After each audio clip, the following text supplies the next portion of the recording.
I wanted to share with you how I met with Youssef, the guy I've been in business for the past 5 years, and actually 7 days today, and with whom I own two businesses, the Scale Lab and Scalist. And I found that story fascinating, and that's why I wanted to share it with you. For that, we need to go back 12 years ago, so August 2013. At that time, I was 21, he was 23, and we were both students in different business schools in France. And we met on a plane. Yes, we met on a plane from Amsterdam to Hangzhou. Hangzhou in China, next to Shanghai. And we were both going for an exchange program of 6 months in Hangzhou, in Zhejiang Dashui, to be more specific. And I'm sure you're thinking, okay, yeah, they just met during an exchange program. Not exactly. It's a little bit more complicated than that. So first of all, you have to remember that internet in 2013 was very, very different from the internet of 2025. First, we didn't have a smartphone. I had a BlackBerry whatever that was very complicated to use. It was still the early days of Facebook and Instagram.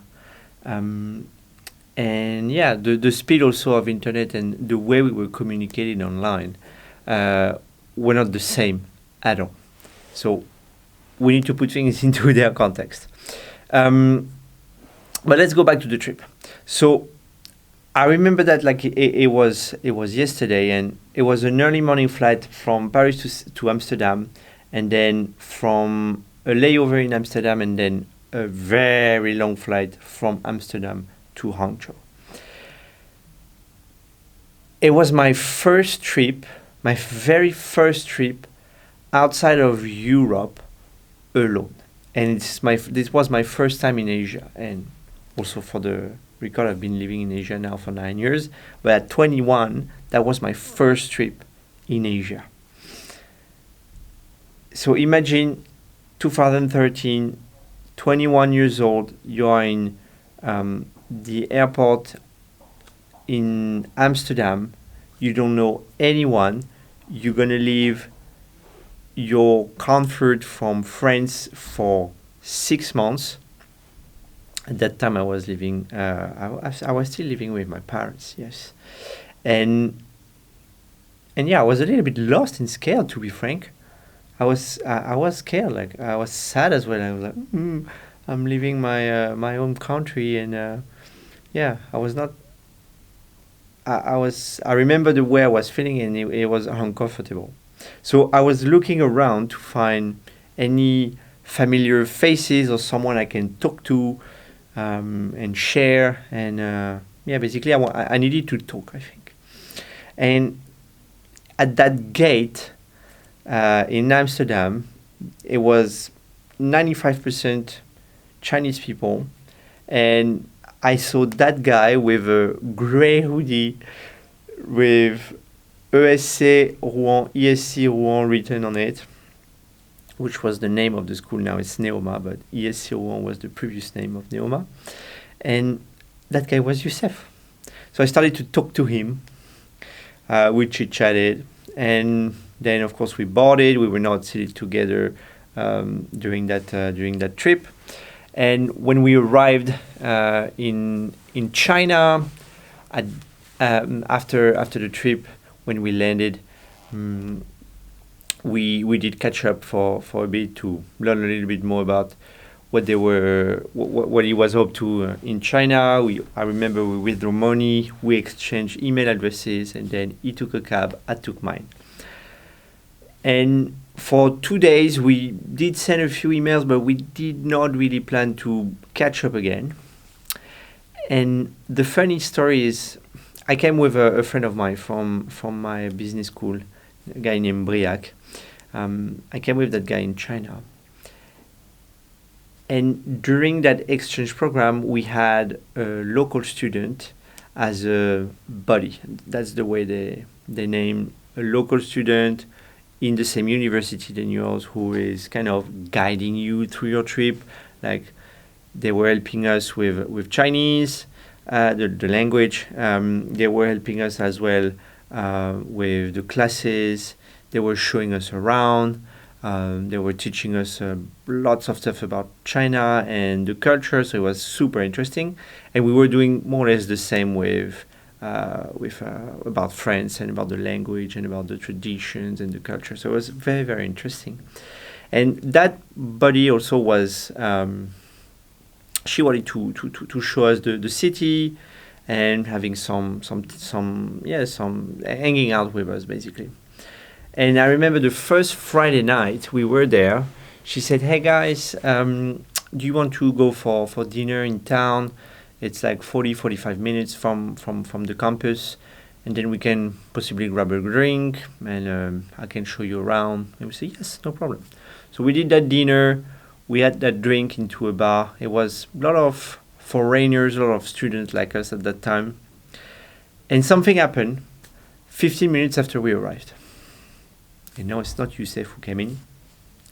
It's a guy that we know, that my friend and I knew from our hometown, from Rennes. And that guy randomly appears into the bar. We were like, "Oh, Thomas." His name is Thomas. "Thomas, what are you doing here?"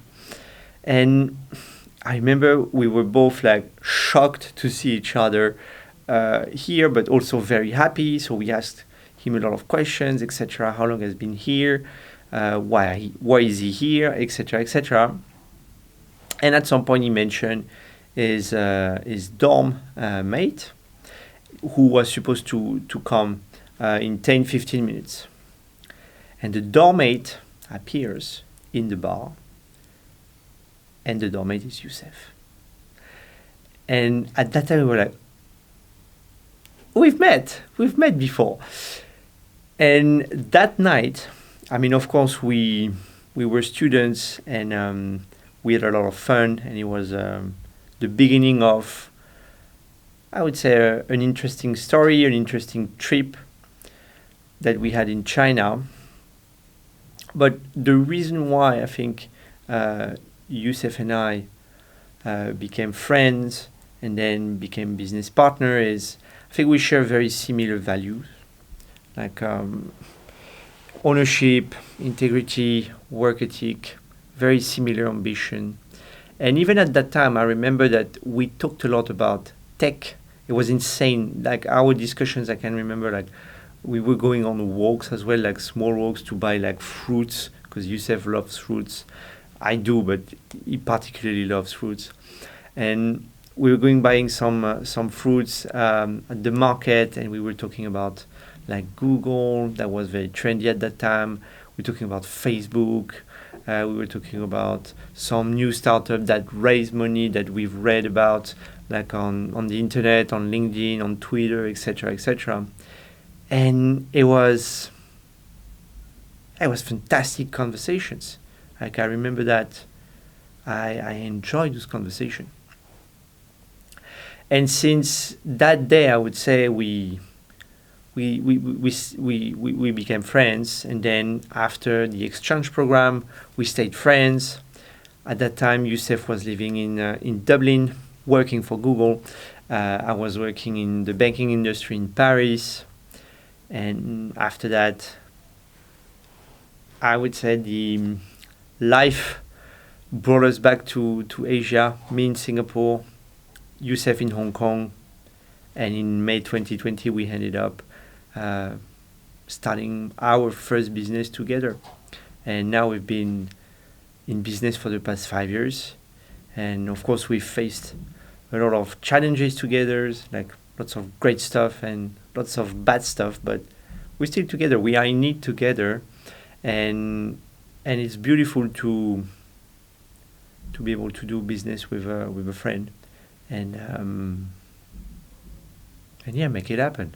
It's very is very important, because if you care about your friend, and if you're in business with your friend, you care about your friend,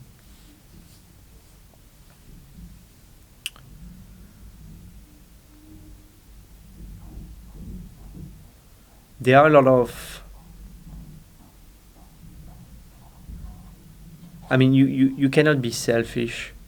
You cannot be selfish, and it's very important to know yourself. It's very important to be a good communicator. It's very important to put your ego on the side as often as possible, and if you can, every time that you open your mouth, and and that you have a vision on why are we doing this, and what's the long-term plan, like what's the 5 years, 10 years plan for that. And I think it is something that we've not always been perfect doing this, but at least we know that we're going to make something that is going to be successful together, no matter what. And I think that's why we're still in it 5 years after. I hope you enjoyed the video, the story, and see you in the next one.